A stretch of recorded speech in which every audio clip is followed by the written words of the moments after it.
In the headlines, Prime Minister Skerrit calls on Wesley High School students to adjust their behavior, attitude and outlook as they begin to view themselves as ladies. A collaborative effort towards the adoption of OECS harmonized family model bills, and the Ministry of Health, CDB, NBD and Discover Dominica Authority support first ever Serve Safe Food training. I am Lurian Graham Carter with the Channel 5 News. Details after this.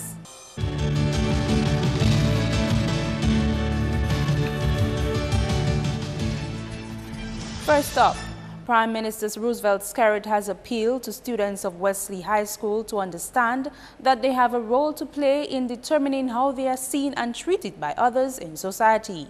Here's more. In a motivational speech to students marking Career Day, Mr. Skerrit urged them to begin seeing themselves as young ladies and wanting to be treated as such.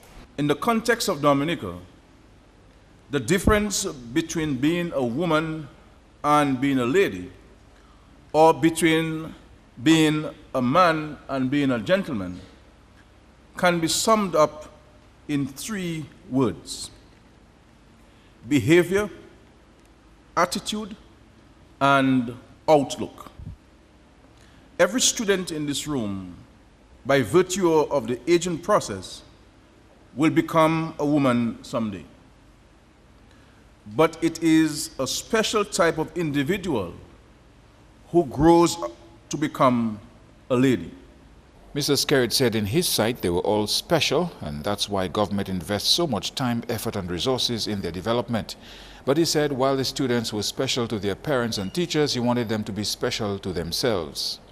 Behavior, attitude and outlook are crucial to the ideal of you being seen and being related to as a young lady. What do I mean by behavior? To be a young lady, you have first to respect yourself, respect others, respect institutions, and respect laws and authority. By respecting yourself, you respect your mind, your body, and your soul. If you respect your body, you are not likely to pump excessive amounts of tobacco, alcohol, or other illicit or illegal substances into it.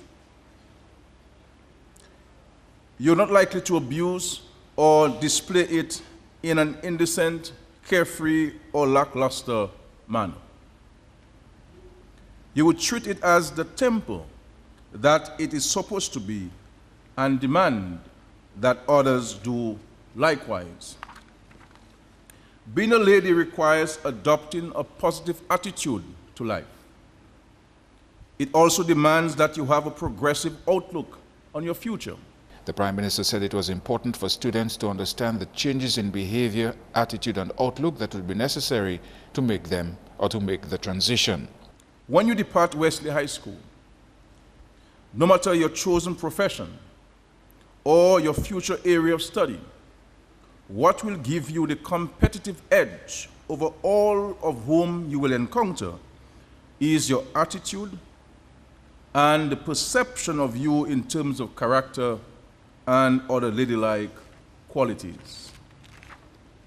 The path to attaining and assuming the career you choose is 90% cleared and completed if and when you assume the status and stature of a lady. All that is required thereafter is application, diligence, and hard work. Mr. Skerrit invited the principal and teachers to elaborate on these topics in future sessions with the students. In other news, the Ministry of Justice, Immigration and National Security, along with Social Services, Family and Gender Affairs, has joined forces to begin the process of adopting the OECS harmonized family model bills. A consultation held Monday was meant to address the draft Model Children Care and Adoption Bill, Child Justice Bill, Domestic Violence Bill and Status of Children Bill to be taken to Parliament. We are trying to see whether we actually pass those bills. For example, even right now, somebody could come to Dominica and within a month adopt a child. What the bill is now suggesting, it takes a longer process. A committee will have to look at the applications and determine whether or not that matter should go forward for an adoption order to be made. The Status of Children Bill is another important one. The Status of Children Bill deals with the equal status of children right across the board. Coming out of the consultation, Dominica will be showing its legal obligation to bring certain things to a particular standard. The bill is also clearly outlined certain processes. From my looking at the bills, it doesn't leave anything to chance. It tells you exactly what should be done. For example, it sets time limits for certain things. The court should do this within 14 days. The police officer should do this between 24 hours. The probation officer should do this between whatever time. So it clearly sets time limits as to when certain things should be done. It also brings up our standards in terms of the protection of children, protection of the family. Anthony says enactment of the bills will call for partnerships at all levels and additional staff in various departments. When I reviewed the bills as a technical individual, I observed that probation alone, probation officers would have to about 25 tasks under one of the bills, the Child Justice Bill. So you would need more probation officers in place. It talks about over 20-something duties for police officers. You might consider, the police force might need to consider a special unit within the police force to enforce. Because it's one thing to pass law, but it's another thing to enforce the law. They speak to counselors. And if you have to establish a family court, you definitely need social workers as part of the family court. A press conference to discuss the bill and the outcome of the consultation will be held on Tuesday, March 22. The Credit Union League could soon donate over $100,000 to victims of Storm Erica from various parts of the island. President of the National Cooperative Credit Union, NCCU Dexter Ducre, who is also the president of the Corporate Enterprise Finance Facility, COOP-F, handed over $17,000 to 19 people on Friday. We received $17,000 from Greenwood Public Service Credit Union and from Mrs. Andel, who is the manager of that credit union, total $17,000. So we're basically facilitating that gift. And we're using the local companies as redemption centers, close to 7 companies. So they will get cash as well as vouchers, so they'll be able to buy many things such as you have the utensils for the houses, tools, etc. So we're doing that to ensure that, because we think that the people suffered tremendously.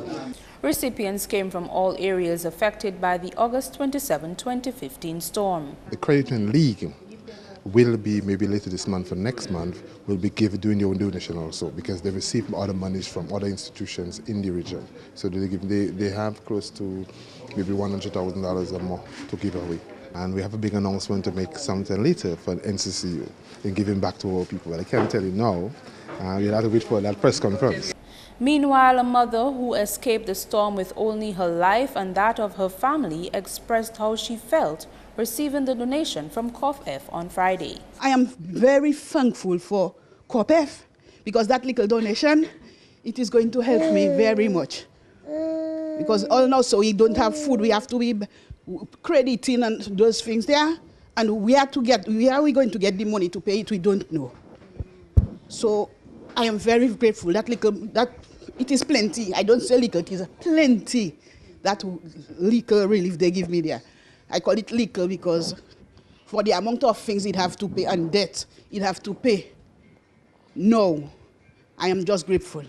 In the tourism sector, over 24 city streets already cleaned up under a Rosso cleanup program. This cleanup program has been in progress now for 1 month, ensuring that garbage is removed and streets are power washed. Channel 5 News met with Minister for Tourism on the job.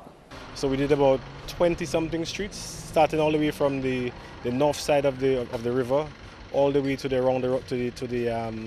back of the stadium, down Valley Road, up Bathurst Street, all the way to the Newtown Savannah and back down to the bayfront. I think we have about 4 streets remaining, and that will also include from the port in Roseau back into Roseau. We will soon also be starting, we've tested actually the daily cleanup program, where we have guys starting from 5 o'clock to 7 o'clock cleaning the street, and also at 2 o'clock in the afternoon they pass back again to ensure that the street is extremely clean. This is being done in conjunction with the Roseau City Council to ensure that it's a sustainable project. So I'd like to also thank all the guys and men and ladies who are on the team, making sure that every day they work 6 days a week actually, except on Monday we give them a day off. Also to thank Cabinet for the support in ensuring that this project has become a reality. And what we do is that we're asking the citizens, the residents, and the persons who actually pass through Roseau to let us help keep Roseau clean by not littering the place. Because even after we've done that major cleaning, after 2 or 3 weeks by passing back, we were able to collect a significant amount of garbage. So everybody has to do their part in terms of helping making Dominica the true nature island that it is. But we are the nature island, we are a beautiful island, but the garbage makes it a mess. So we were looking on everybody to assist us in keeping Dominica clean. So thanks off to the supervisor, Mr. Darrell Titt, and also to Mr. Lenny Bernard, who's also instrumental in ensuring that this project is a reality. On the entertainment scene, participants in this year's Junior Callapso competition received their awards over the weekend. The event, which is put on by the Leo Club of Dominica on an annual basis, saw 13 school children competing this year. Lamar Irish, the Irish kid of St. John's Academy, won that competition. Near Burnett, Nika of Wesley High School came in second place, while Yabia Frederick, the Spider of St. Mary's Primary, placed third.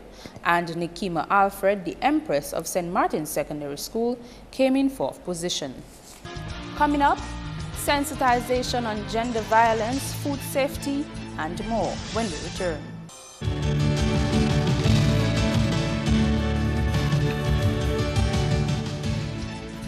Thank you for staying with us. Young people from the secondary schools are now better poised to use their leadership skills in society. This was the aim of the UE Emerging Leaders Conference held over the weekend. It is really an initiative of the Student Guild of the Open Campus at the Dominica site. And the program gathers young people from the secondary schools in 3rd and 4th form and some in 2nd as well, for 2 sessions where they learn from experts about how to really conduct themselves as leaders in their school organizations.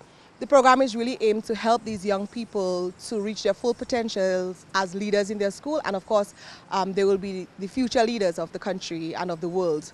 The Emerging Leaders Conference is currently in its 2nd year. They've done seminars in leadership, in public speaking, in self-esteem, and they will do some more in conducting meetings and running successful programs at their school.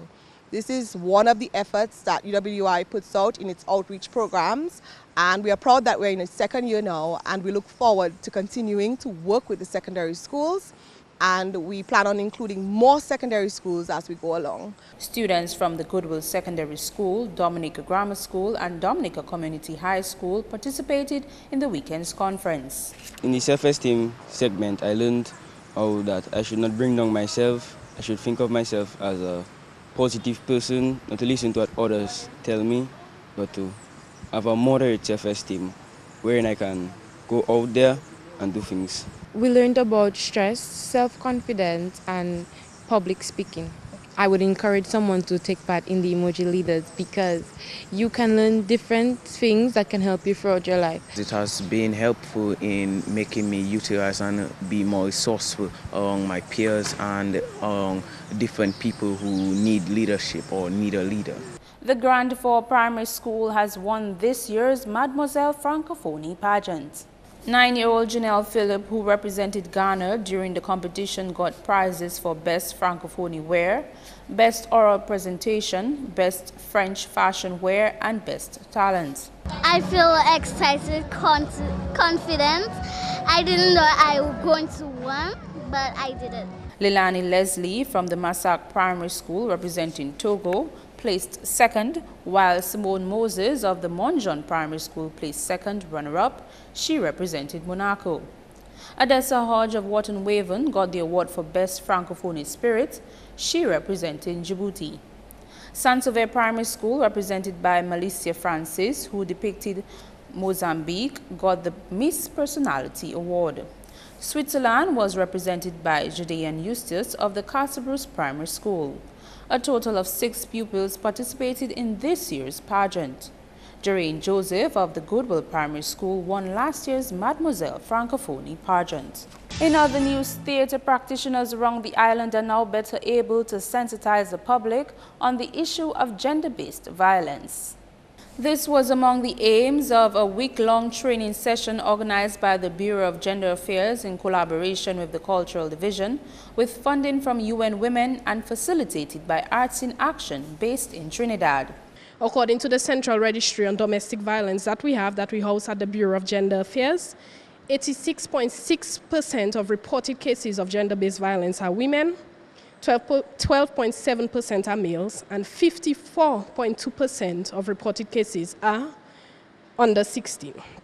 So this makes it very important that we find new, creative, and innovative ways of addressing gender-based violence, raising awareness of the issue.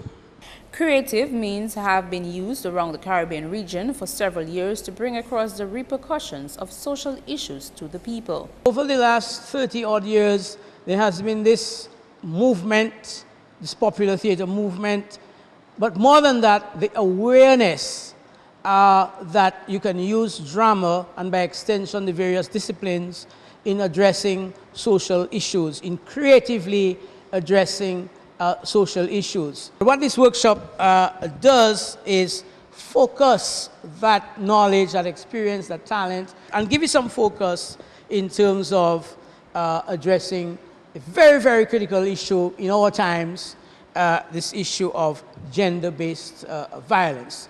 UN Women and United Nations Entity for Gender Equality and Women's Empowerment works across 22 countries in the Caribbean. One of our key areas of focus is addressing gender-based violence and violence against women and girls. As part of that program of work, which basically spans 4 different kinds of areas, one of the main areas is working around prevention and response. And this is the area in which our work around social mobilization to address gender-based violence falls.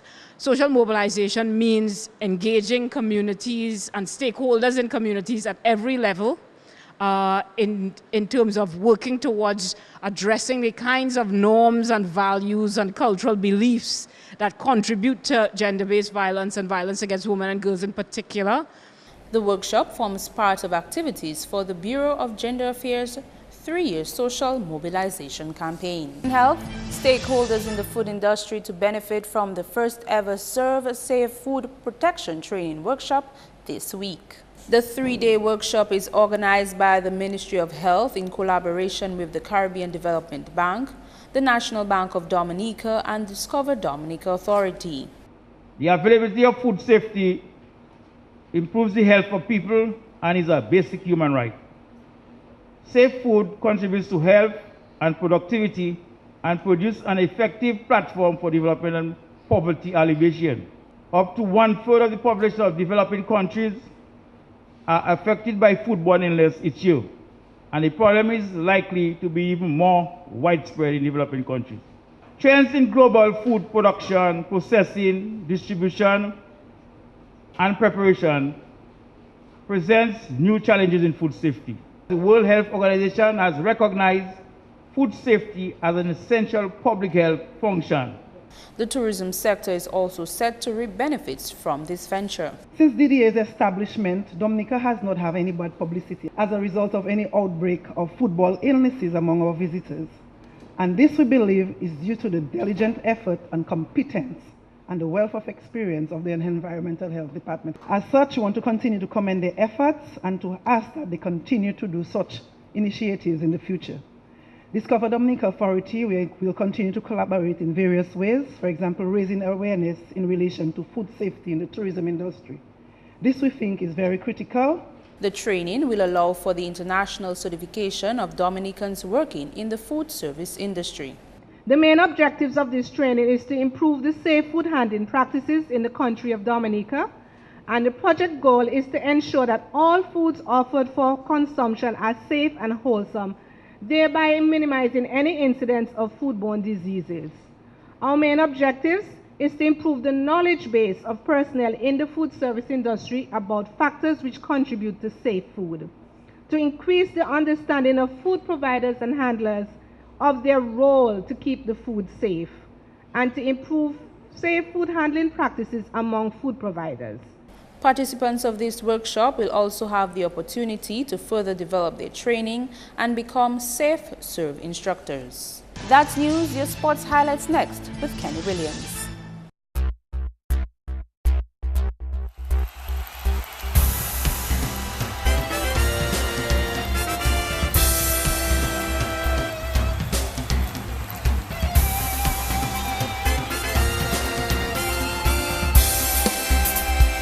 Hello everyone, and here are your sports highlights. First up in sports, Fast Cash Prowlers walked away with the 2016 Dominica Amateur Basketball Association President's Cup Championship when they defeated Detroit Blazers 75-69. Julian Isles scored 31 while Craig St. Rose got 17 for Prowlers. Blazers' top scorer was Thomas Felix with 21. Lester Langley had 18 and Nathan John Jules 12. Meantime, in more matches on the weekend, a closely contended match ended in game points 59-52 when LA Knights defeated United Insurance Sharks. Saturday night's game had Roderick, Ridge, and Curtly Blaise with 23, 12, and 9 respectively for Knights. Sharks' top scorers were Robert Geese, 19, Chamberlain Blanc, 17, and Marcel Nichols, 10. The games continue Wednesday between Elvis Welding Services Hornets and Tigers at 7, while at 9 it will be All-Stars versus Kelvadaru Hurricane. There was celebration in the Windies camp when the male and female teams recorded victories on Sunday. Playing against Sri Lanka, the West Indies men's team dominated their game with an impressive 7-wicket win and 10 balls remaining. Sri Lanka batted first, scoring 122 for 9.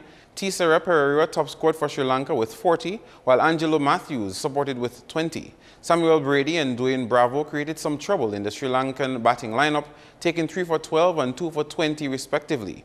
The Windies replied with 127 for 3. Andre Fletcher, 84 not out, and Andre Russell, 20 not out, helped put West Indies in a comfortable position to secure the win. Meantime, in the female game, West Indies women had a 49-run win over Bangladesh. The Windies had first knock and scored 148 for 4. Bangladesh, next at the crease, was held to a 99-run total as the Windies unleashed a vicious bowling attack on their opponents. Team captain Stephanie Taylor picked up 3 for 14 for West Indies. In the other T20 match, we can tell you that South Africa defeated Afghanistan by 37 runs. Final scores, South Africa 209 for 5 and Afghanistan 172 all out. In netball highlights, New India Assurance Celtics made light work of their opponents in Saturday and Sunday's games as action continued in the Big Edge Financial Express Netball Championship on the weekend. In their game against Wesley, Celtics stated their dominance with a 42-21 point finish on Sunday. Marcia Gustav got 38 of 50 attempts, while Dina Joseph got 3. Wesley's Edna Charles made 29 attempts and got 20. Meantime, on Saturday, Northern Contractors Limited Portsmouth Secondary went down to the mighty Celtics by 24 points. Aina Dechu scored 18, while Julia Johnson assisted with 13 for New India Assurance. Celtics played a fierce game and NCL PSS could only get 8 points. Shamira Daniel scored 4 from 5 tries for NCL PSS. In the other games, Cocoa Town Cafe PSS beat Sparts 25-19. Selena Langley got 23 for PSS, while Chanel Nichols got 6 for Sparts. The Jazz and Dominica's under-23 team met up for play with the final game scores of 40-29 in favor of the under-23 team. Chanel St. Rose got an impressive 40 for the under-23, while Verna Graham scored 16 for Jazz. In cricket from the region, defending champions of the PCL Regional 4-Day Tournament, Guyana Jaguars retained their title in the last round of the competition on Sunday. Guyana defeated Jamaica Scorpions by an innings and 55 runs.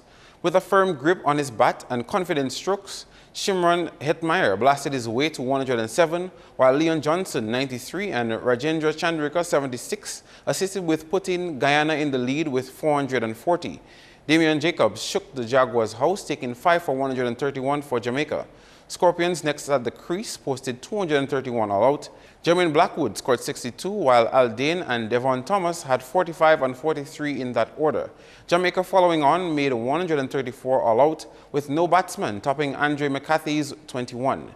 Meantime, Barbados also recorded a win when they bested Leeward Islands Hurricanes by 93 runs. Hurricanes won the toss and opted to bat first, ending on a mere 119 all out. Jamar Hamilton top scored for the Leewards with 42. Barbados next at the crease clocked out on 436 all out. Shane Dorwich 96, Roston Chase 62 and Kemar Roach 53.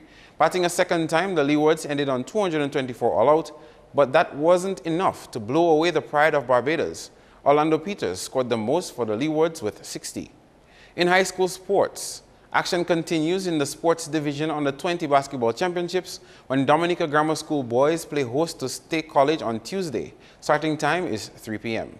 Finally in sports, the semi-finals and final of the sports division's 2016 NBD Primary Schools Boys Football Championships will kick off Tuesday at Windsor Park.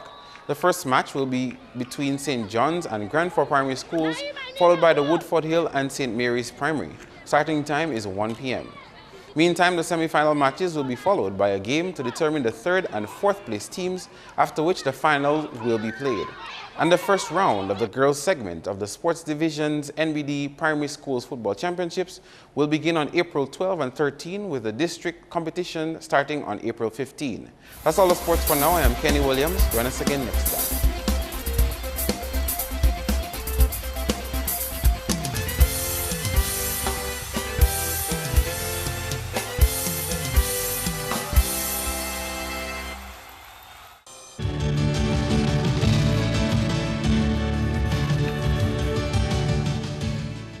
Let's join our friends at the Met Office for your weather report. Good evening. Welcome to tonight's weather broadcast. I am Daniel Macpherson. A dry and stable atmosphere resulted in generally fair skies across the eastern Caribbean today. Visible satellite imagery indicated a few low-level clouds across the island chain. Radar imagery indicated limited shower activity across the islands today. The weather for tonight is expected to be fair to partly cloudy and breezy with a few scattered showers. Tomorrow, conditions are expected to be partly cloudy with widely scattered showers and some breezy conditions. Temperatures are expected to peak near 32 degrees Celsius. Sea conditions tomorrow are expected to be moderate with waves peaking near 8 feet. Small craft operators and sea beavers are advised to exercise caution. For the next 3 days, partly cloudy skies, some widely scattered showers, and breezy conditions will be evident. Throughout the Caribbean tomorrow, partly cloudy skies, some widely scattered showers, and breezy conditions can be expected throughout the island chain. On the international cities forecast, clear skies expected in New York and Beijing, generally partly cloudy skies in Miami, London, and Caracas. The sun will rise tomorrow at 6:08 a.m. and set at 6:17 p.m. For up-to-date weather information, please visit our website at weather.gov.dm or call the weather hotline at 447-5555. Thank you for viewing and have a good night. To end the news, the headlines again. Prime Minister Skerrit calls on Wesley High School students to adjust their behavior, attitude and outlook as they begin to view themselves as ladies. A collaborative effort towards the adoption of OEC's harmonized family model bills. The Ministry of Health, CDB, NBD and Discover Dominica authorities support first ever Serve Safe Food training. Feel free to contact us at news@mapping2k4.com. You can watch our past newscasts on our YouTube channel. On behalf of the production team, I am Lurian Graham Carter, and to all viewers around the world, thank you for watching.